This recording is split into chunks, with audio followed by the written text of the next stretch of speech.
haul από Fashion Nova και Shein. Κανονικά δεν μου αρέσει να ξυπνάω το πρωί. Όταν με παίρνει τηλέφωνο courier, I love it. Ξεκινάμε με το πρώτο δέμα από Shein. Εδώ έχουμε χτένες. Ξαναπήρα αυτό το set.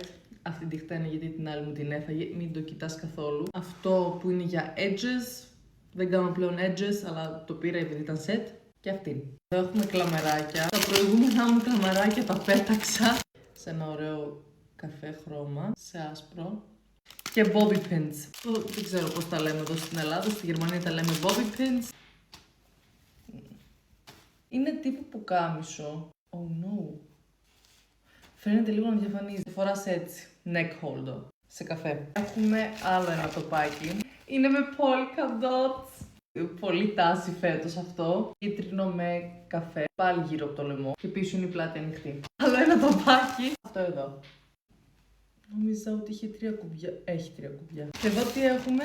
Η παραγγελία έχει λίγο απ' όλα. Έχει ρούχα, έχει πράγματα για τα μαλλιά. Έχει τώρα για εδώ που βάφομαι. Πήρα αυτά για να βάλουμε σε μπατονέτες και βαμβάκια για να είναι λίγο πιο οργανωμένα και να μην τα έχω πεταμένα μέσα στα σιρτάρια μου. Σε χρυσό. Πίστευα ότι θα ήταν λίγο πιο μεγάλα. Εντάξει. Και αυτό κάνει. Πάμε τώρα στην παραγγελία που περίμενα πώς και πώς. Αφού μου φάγανε τα λεφτά πριν 6 χρόνια. Πήρα 2 μαύρα basic τοπάκια. Παρατήρησα πως δεν έχω απλά μαύρα basic τοπάκια. Αυτό είναι το πρώτο. Μου φαίνεται όμως πολύ μακρύ. Έτσι κι αλλιώς δεν το ήθελα crop. Γενικά μου είναι στενή γραμμή.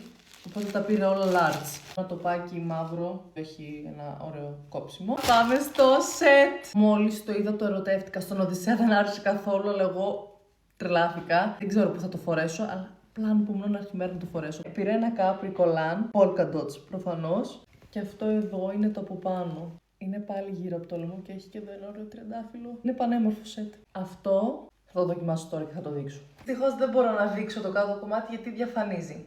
Δεν ξέρω τι θα κάνω, κάτι θα κάνω. Είναι το τοπάκι, είναι πανέμορφο, μου αρέσει πάρα πολύ. Το κάτω δυστυχώς δεν μπορώ να το δείξω τώρα. Μ' αρέσει, είναι πανέμορφο σετ.